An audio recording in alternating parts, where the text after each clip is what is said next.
ॐ श्री गणेशाय नमः। ॐ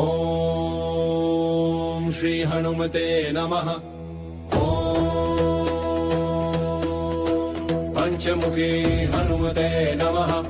पंचवक्त्रं महाभीमं त्रिनेत्रं च महाबलं सिंहिका गर्भसम्भूतं हनुमन्तं नमाम्यहम्।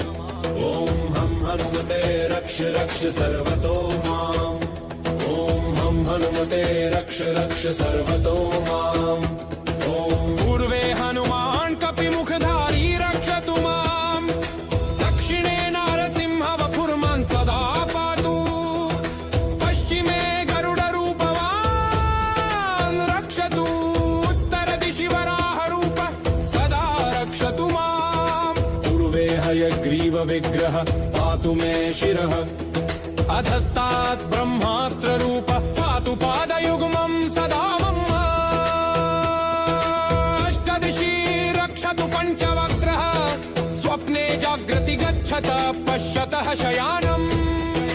पश्यन्तं हसन्तं चलन्तं सर्वदा रक्षतु हनुमान् महाबलः। सुताय महाबलाय रामदूताय नमः। ॐ किलकिलाय वीराय विक्रान्ताय नमो नमः। ॐ भूतप्रेतपिशाचादिनाशाय स्वाहा। ॐ हसिधाराकृशान्